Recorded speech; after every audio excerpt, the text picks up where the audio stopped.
Okay, so I used that song from The Black Heart. It was the stage theme for Sharmakai, I believe. You know, that giant warm Goliath or whatever. Well, it was a nice dark piano piece, so I figured I might use that. Hopefully Andrus Borgi doesn't get all mad at me. I sure hope not. Well, what are we going to be talking about today?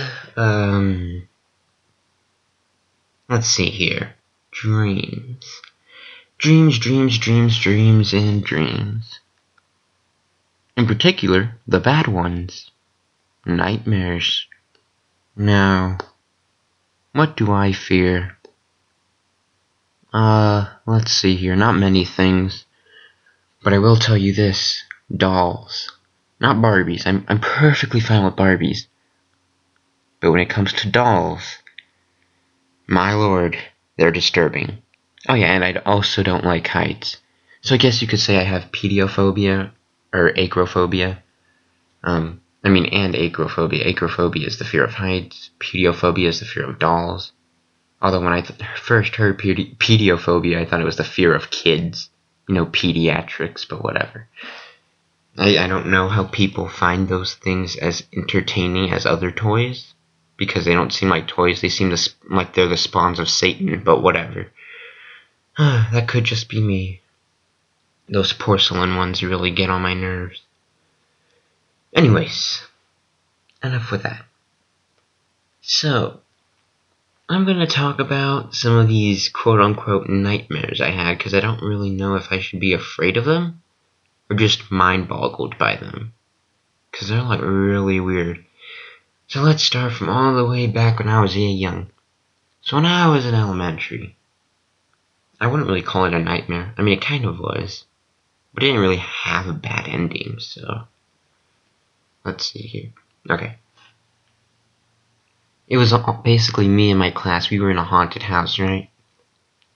In this haunted house, it seemed normal from the outside. You walk in, I mean, of course it seemed old and creaky, you know, like your stereotypical evil house, I guess you could say. It wasn't really anything too unique. And so I would go in there. I would open the door with my class. It was like a field trip. I don't know who the heck would take a field trip to a haunted house, but whatever. And we went in. There were a bunch of rooms. We're all just exploring and looking at the fine and dandy paintings, which totally weren't weird at all.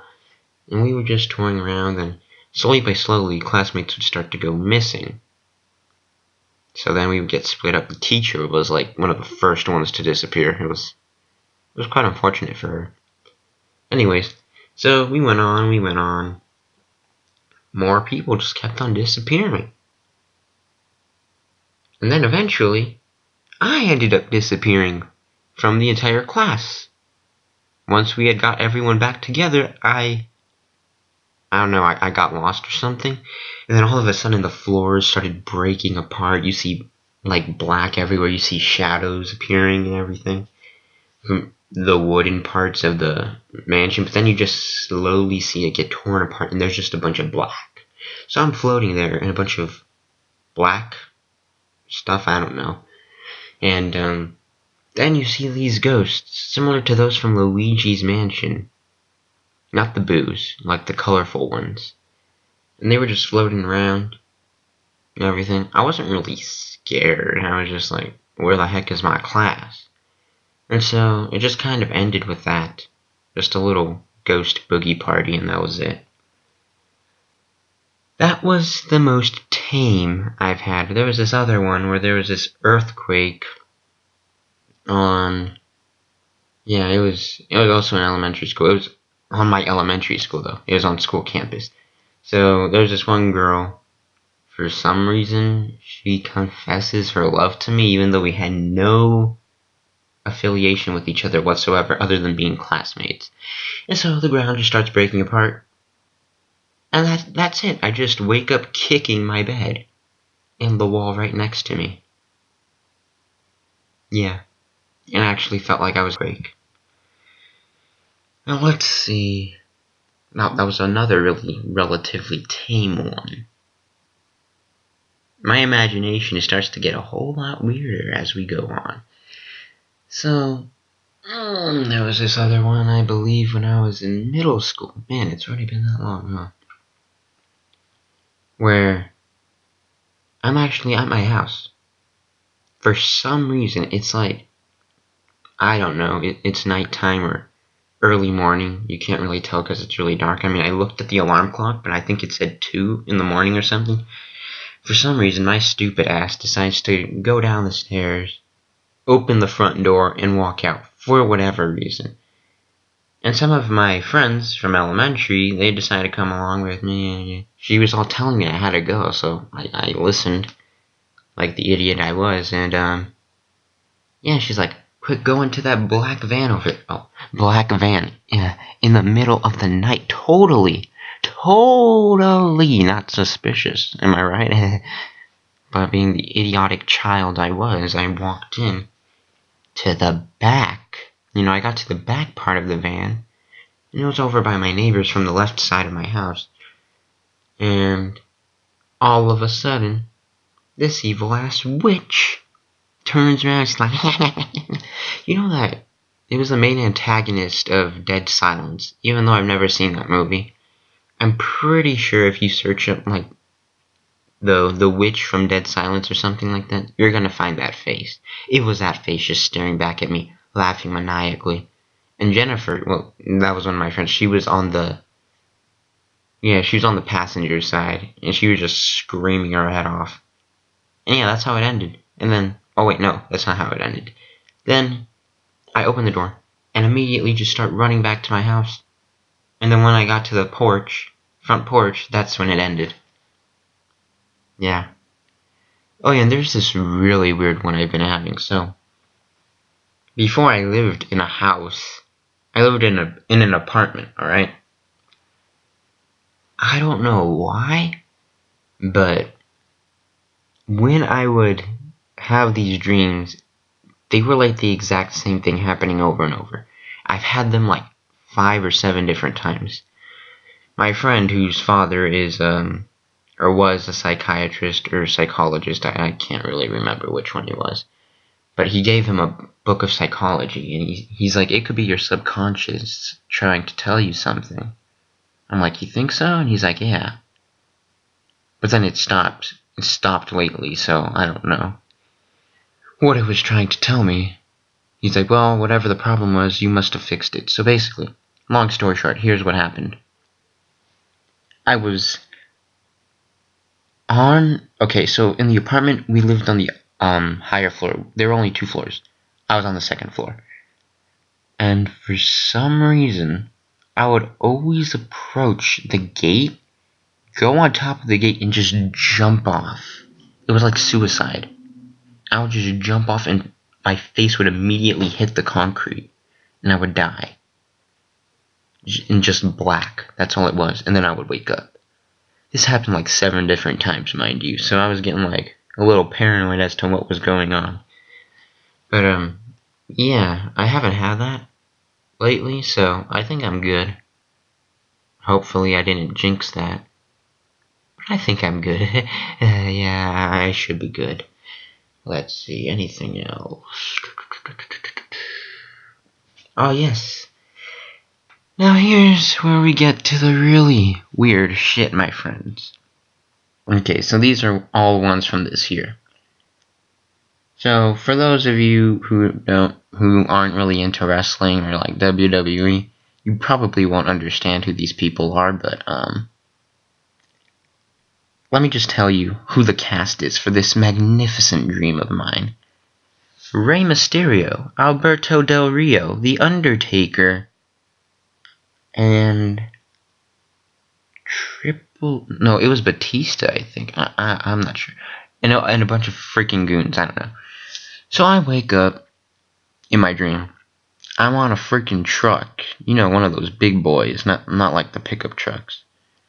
And you know where they carry, I'm not very descriptive, but that they use to those huge crates where they keep like Doritos and all of that stuff, but you never see what's inside.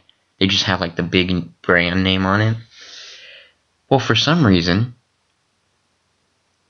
all I had was the floor.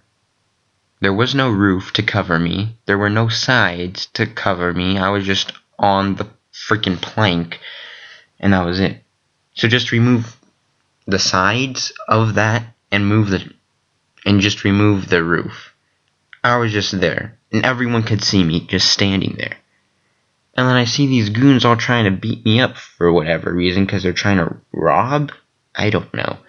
So I'm all trying to fight back. Then all of a sudden, The Undertaker makes a theatrical appearance like he always does. You know, my favorite wrestler. Dude comes in out of purple smoke. You know how these guys are supposed to have, like, entrances, right? His was the longest. Funny thing is, there was, like, almost no floor for him to do an entrance on.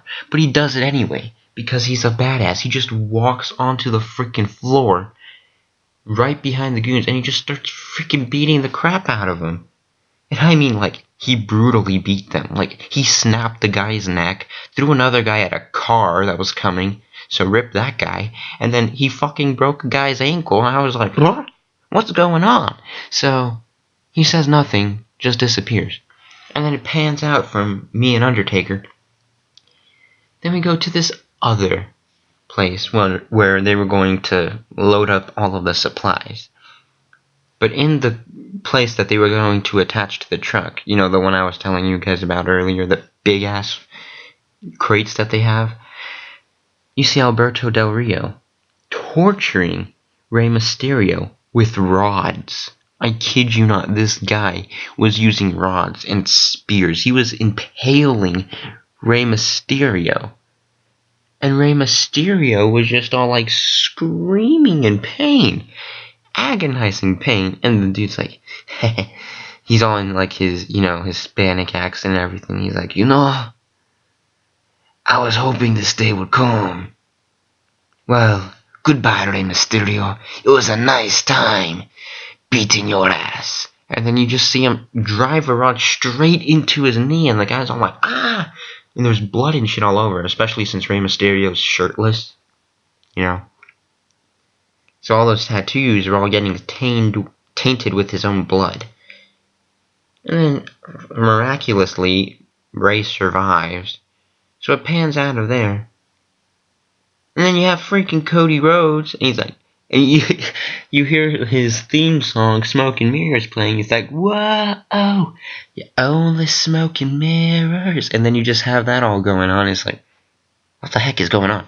So, I was confused, even in my dream. And then it goes back to me and Undertaker, and we just freaking obliterate the platform we were standing on while the truck is moving, and then we just disappear. Oh yeah, and then Kane comes, and he burns some other goons in another area, I don't know. He just approaches them out of freaking hellfire, and then he just starts freaking burning them. And they're all like, ugh, and he's like, and then you just hear smoke and sizzling barbecue out of their corpses. Really nice experience. Yeah. So, rip all of these goons. I don't even know what they're doing. But then, all of a sudden, Rey Mysterio turns the tides once it goes back to him and Alberto Del Rio. And you see him on that same platform that Undertaker and I were on, that we both obliterated, because Super Saiyans want to destroy everything, and for some reason we were doing Saiyan attacks? I don't know. But of course Undertaker had like darkness, so he was like throwing freaking black holes and crap, and then he could summon ravens. I don't even know. Don't question it. My dreams are really weird. They're like really weird. So, long story short, Rey Mysterio, with all of the blood and everything, he ties Alberto Del to that thing. Well, no, there's like a rod, like a huge pole, and in the middle of the platform. So once the truck is out leaving, he obliterated like the walls or something, and he tied him up to a pole. And this is on the freeway. This is all happening on the freeway. Everyone can see this. And the dude is just freaking impaling him with even thicker rods. And he's like, Alberto Del Rio, you're wrong, my man. Good always wins out in the end. And then he freaking drives a rod straight through Alberto Del Rio's skull. And through his eyeballs. And the end. Happy ending, my friends. Happy ending. Oh, yes, yes, yes. As if that violence wasn't brutal enough for you. Oh, boy, do I have a story to tell you. I don't even know if it is a story. But this is actually a pretty recent one I've had. Let's just say some fucked up shit goes down. So this little freaking Cletus Cassidy wannabe fucker just comes out of nowhere, right? He's like good 4, 5, 6 years old. Dude has curly hair. I think it was brown or red hair. Dude, he looks all nice. You could say he's so adorable because of them cheeks. He's all playing with his friends. All of a sudden, they decided to stop playing with him. Now, for some reason, scenes in here alternated between color and black and white. So, he just gets from that little angelic smile to a serious face. Right? What does he do next? Out of nowhere, the dude pulls an axe from behind his back and chucks it at one of his friends. And the poor little black boy just gets impaled with the axe. And as if that wasn't enough, he freaking takes out and tortures a Hispanic friend of his who didn't want him to play. I don't even know if these were his friends. They could have just been his classmates. And this is all in black and white. So he has the kid up against the tree, and he's just freaking cutting off his limbs and just slicing the kid. And he slices his neck off. And then he's all smiling. A little innocent smile. Then the adults come. The teacher's like, hey, what are you doing? You know you can't do that, Billy. Chucks an axe straight at her head. Rip her. Then out of nowhere, he gets a freaking knife and then just stabs all the other teachers. And then he goes to a park. He's all playing. Well, not really. He's just sort of standing there. And then some dude comes up to him. He's like, are you lost? You know you can't just be standing here. You need your parents. You know that? Kid doesn't say a damn word. Just freaking pulls out a huge-ass butcher knife and just stabs the guy with it. And you see him cutting the dude into meat chunks. Into little bloody pieces. And they just start smiling. Oh yeah, by the way, this kid doesn't say a damn thing. So he's all going around killing people, killing little kids. He massacred an entire playground. Jeez, it's like Ronald McDonald's playground slaughter. Except there's no Ronald McDonald. It's just this murderous kid instead. And he's just smiling. He's just having the time of his life. But then he goes to a warehouse. He kills a guy who had a shotgun. This old man was aiming a shotgun at this 6-year-old boy, and the dude, it doesn't even faze him. What does he do? He's all fighting the old man. It was in a brutal fight to the death. They're all tearing at each other, because the old man, he had like a little scalpel, and he was trying to stab the kid. They were all going at it, and then the kid ultimately wins out by slitting his throat. Oh yeah, and he also killed the old man's son, so, yeah. Or his grandson, I mean. So that's why he wanted to kill him. And so I come into the warehouse. This is like first-person point of view. This is like some Call of Duty shit going on, right? The kid turns around, and I freaking grab him. I'm like, come here, you son of a bitch. And I grab him, and I'm just choking the little dude.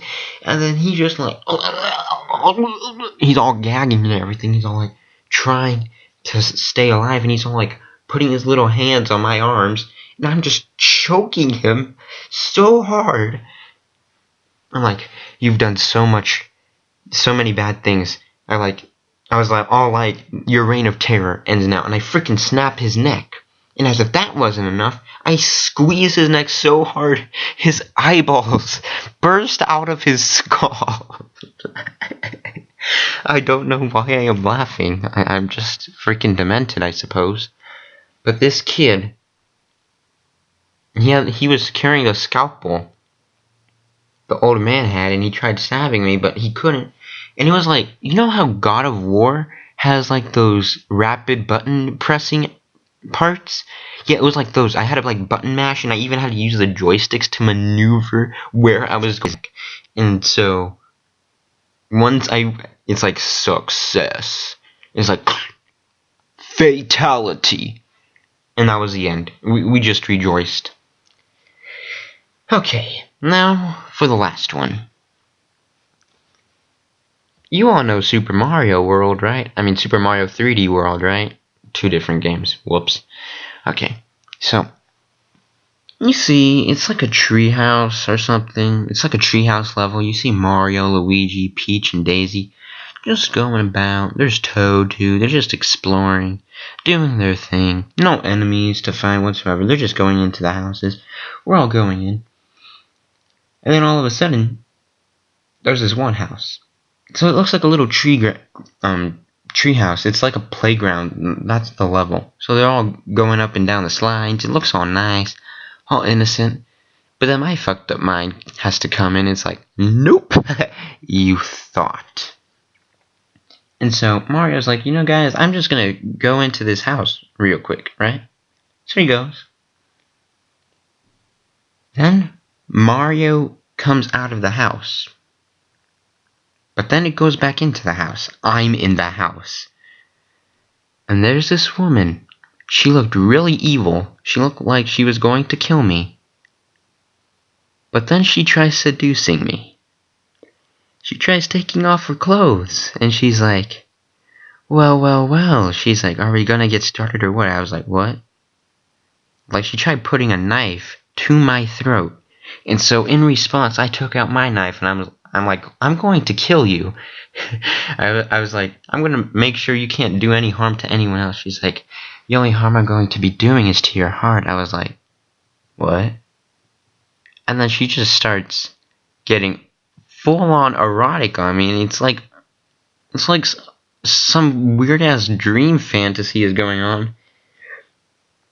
My gosh. What am I glad that wasn't a wet dream. But yeah, she just goes on, she's all trying to get on top of me. And she's like, this'll be a night you'll surely remember. And I was like, ugh.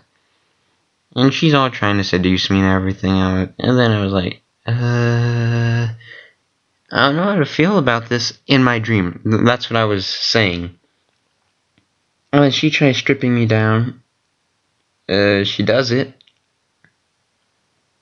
And then she tries making out with me. She does that. And then the end. What a fantastic ending. Ladies and gentlemen. We go from freaking blood and gore to that mess. Oh yeah, and I just remembered something about the wrestling dream. It had like Cody Rhodes' face on it and a bunch of purple and black as the trailer or whatever, like, you know, the crate that I was talking to you guys about. I seriously need to search up what the heck that's called. But then, like I said, it got obliterated and all that left was the floor. The wooden floor. While the truck was moving at who knows how many miles per hour. But yeah, as you can tell, these dreams really made me feel uncomfortable. So, I want to know that I'm not alone. Please let me know. What are your weirdest fantasies, or what are your weirdest dreams and nightmares? Because, please, I don't want to be the only one.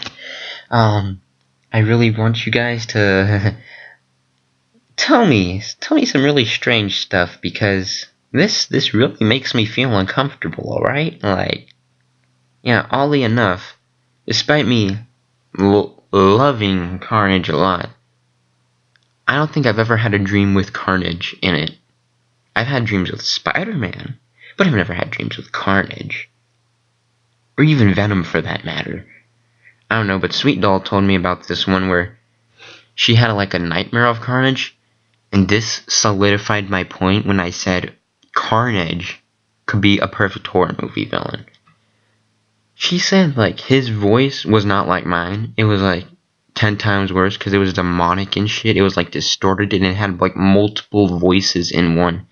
And she said that she was a cop, and she went to go investigate why one of her buddies disappeared.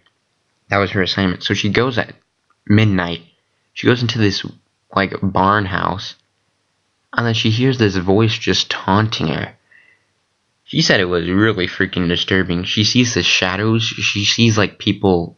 She sees something swinging by in the houses. I mean, on the corner of her eyes. So, she just hears a bunch of wicked laughter. And then out of nowhere, she's looking. She's petrified. And she sees this thing just contorting its head and everything, and he's just walking out. And then it comes into the moonlight, and it's freaking Carnage. And his head rotates to a 360-degree angle, and then he stops at a 180, and his head's like freaking upside down, and he's all laughing sadistically, and he's like, "You're next." And then that was the end. She's like, you know, I'm pretty sure I died. She's like, luckily I woke up before I got to see what happened next, because I saw the corpse of my buddy, and it was mangled and destroyed. So yeah, that was a pleasant nightmare, you know? Yeah. So I just wanted to share this with y'all, because to me, Halloween is never over. Ask me, Spooktober is never over. Gotta love my rhymes, am I right? Well, hopefully you guys enjoy this for Thanksgiving Eve. Also, let me know how your Thanksgiving goes tomorrow. Well, not tomorrow, because you all will be enjoying yourselves with your lovely families. Maybe Friday. Yeah.